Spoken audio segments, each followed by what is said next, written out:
কৃষ্ণনগরে প্রয়াত মায়ের চক্ষুদান করে হাজতবাস, জামিনে মুক্তির পরেও আতঙ্কে মৃতার ছেলে আমির চাঁদ শেখ।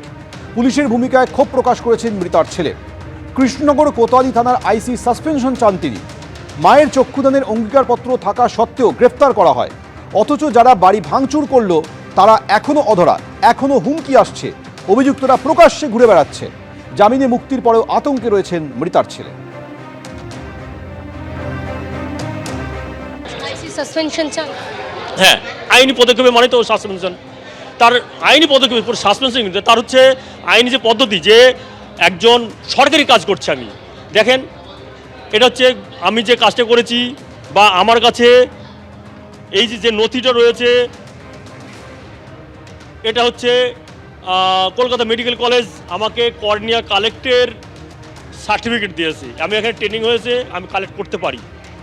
তাহলে আমি তাহলে সরকারি কাজ করছি, সেই সরকারি কাজে বাধা দেওয়া মানে তার কী করতে হবে? তার যে আইনি যে পদক্ষেপ সেটা করবে। এদিকে এই ঘটনার পর গত 10 তারিখ কৃষ্ণনগর থানার আইসি কি বলেছিলেন শুনুন। 8 তারিখে সন্ধ্যাবেলা থানাতে একটা খবর আসে যে কালীঘাট সেনপুরে একজন মুসলিম বয়স্ক মহিলা মারা গেছে এবং তার পরিবারের তার সন্তান এবং মেয়েরা মিলে তার চোখ নাকি বিক্রি করে দিয়েছে। কোনো চক্ষুদান করতে গেলে যে চক্ষুদান করেন, মরণোত্তর চক্ষুদান বা দেহদান, তার নিজস্ব কোনো কনসার্ন লেটার আগে থেকে লাগে, অথবা পরিবারের প্রত্যেকটা সদস্যের কনসার্ন লেটার লাগে, কনসার্নের সিগনেচার লাগে। কিন্তু এরকম কোনো কাগজ সেই মুহূর্তে দেখাতে তারা পারে না। ফের ইন্ডিগোর বিমানে বোমাতঙ্ক, সকালের পর সন্ধ্যায় ফের বিমানে বোমাতঙ্ক। বিস্তারিত বলবেন ব্রতদীপ ভট্টাচার্য, রয়েছেন টেলিফোনে। ব্রতদীপ, দেখো, একই দিনে দুবার বোমার হুমকি বিমানে পাওয়া গেল। প্রথমে সকালে শিলং থেকে কলকাতাগামী যে বিমান ছিল সেই বিমানের শৌচালয়ে চিরকুট পাওয়া গেছিল, যাতে ওই বিমানে বোমা থাকার হুমকির কথা লেখা ছিল। এবং তারপর সন্ধ্যেবেলায় আবার ইন্ডিগোর বিমানে এই একই ঘটনা ঘটে। ডিব্রুগড় থেকে কলকাতায় আসার ইন্ডিগোর বিমান 6E6894, এই বিমানের শৌচালয়ে লিপস্টিক দিয়ে বোমা থাকার কথা লেখা ছিল। এবং সেই হুমকির বিষয়টি বিমান কর্মীরা দেখতে পান মাঝ আকাশেই, এবং তারপরেই পাইলটকে বিষয়টি জানানো হয়। এবং তারপর পাইলট কলকাতা বিমানবন্দর কর্তৃপক্ষের সঙ্গে যোগাযোগ করে, এটিসির সঙ্গে যোগাযোগ করে এবং বিষয়টি জানায়।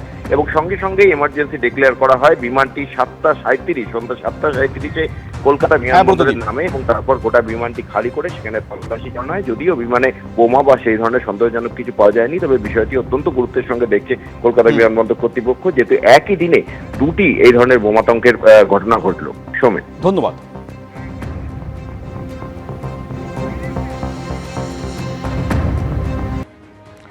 রাজু নস্করের বিরুদ্ধে কয়েকদিন আগে সুকোমল দেবনাথ যে অভিযোগ করেছিলেন, তাকে হুমকি দেওয়া হয়েছে, মারধর করা হয়েছে। কি অভিযোগ করেছিলেন শুনুন। আমাকে অনেক দিন যাবৎ ওরা এরকম আসছে, হ্যাঁ, গুন্ডা বাহিনী পাঠাচ্ছে। বাড়িটা আমরা 75 বছর থেকে রয়েছি, আমার বাবা ঠাকুরদারা সবাই রয়েছে, আমরাও আছি, সব ভাড়াটিয়া মিলে রয়েছি। এটা ঠিকা জমি, কিন্তু ওরা বলছে যে ওরা কারা? ওরা হচ্ছে রাজু নস্করের ছেলেরা, সব আসছে, পাঠাচ্ছে বারবার ধরে। হ্যাঁ, বলছে আমরা এটা বাড়িটা কিনে নিয়েছে রাজু নস্কর কিনে নিয়েছে।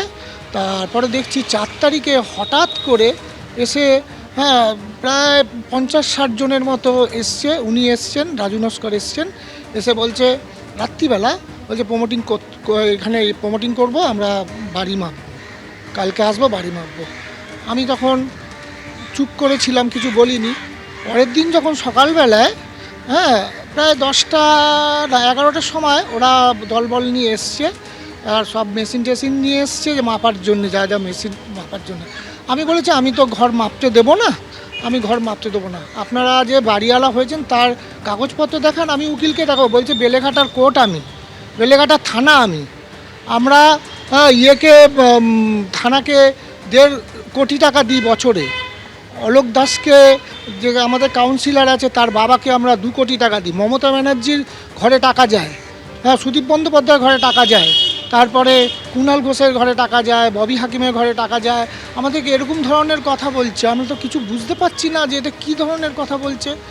তারপরে এরকম কথা বলতে বলতে দেখছি যে, হ্যাঁ, বলছে বেলেঘাটা আমাকে দায়িত্ব দিয়েছে, বেলেঘাটা যা কাজ করবার আমি করব, কুণাল ঘোষ। আমি তখন তো অবাক হয়ে গেলাম। তখন আমাকে এরকমভাবে নিয়ে পুরো তুলে নিয়ে চলে গেল। আমাকে এই ধরনের কথাগুলো সব অফিসে বলছে আর মারছে। রাজু নস্কর এবং তার ঘনিষ্ঠদের বিরুদ্ধে এইভাবেই হুমকি এবং মারধরের অভিযোগে সরব হয়েছিলেন আক্রান্ত ব্যক্তি সুকমল দেবনাথ। তাকে ঘর ছেড়ে দিতে বলা হয়েছিল বলে তিনি দাবি করেছিলেন, কিন্তু তিনি ঘর না ছাড়ায় তাকে হুমকি দেওয়া হয়, তাকে মারধর করা হয়। তারপর তিনি থানায় যান, অভিযোগ দায়ের করেন, পুলিশ তাকে গ্রেপ্তার করেছে। কিন্তু এই অভিযোগের পর রাজু নস্কর, যার বিরুদ্ধে অভিযোগ উঠেছিল, তিনি সব অভিযোগ অস্বীকার করেছিলেন।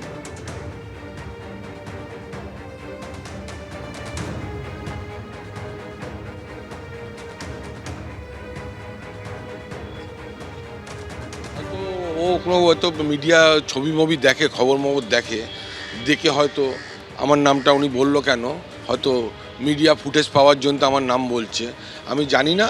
কিন্তু আমি কিছু ঘটনা শুনেছি, ওখানে একটা পারিবারিক নাকি ওদের ভাড়াটে একটা ঝামেলা আছে, এটুকুনি শুনেছি। কারণ আমি অঞ্চলে থাকি, অঞ্চলে বিভিন্ন সোশ্যাল কাজ করি, মানুষ আসে আমার কাছে ভালোবেসে, ঠিক আছে, কিন্তু কারোর ভালো করতে গিয়ে কারোর খারাপ হয়।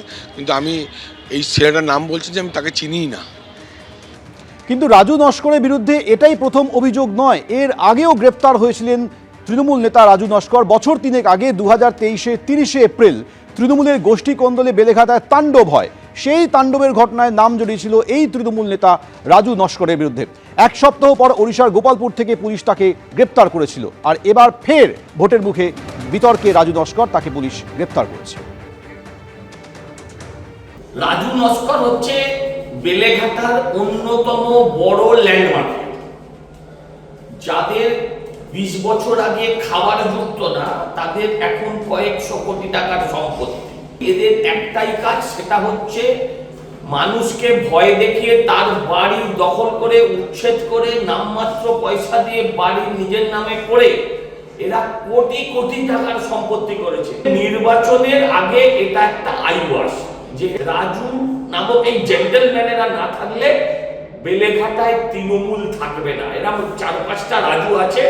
আমি কেন্দ্রীয় সরকারের কাছে, নির্বাচন কমিশনের কাছে অনুরোধ করব, এরা যেন নির্বাচনের সময় এরা যেন বেরিয়ে আসতে না পারে, এরা যেন প্রত্যেকে জেলের ভেতর থাকে, তবেই বেলেঘাটায় অবাধ এবং শান্তিপূর্ণ নির্বাচন সম্ভব। এবিপি আনন্দ, এগিয়ে থাকে, এগিয়ে রাখে।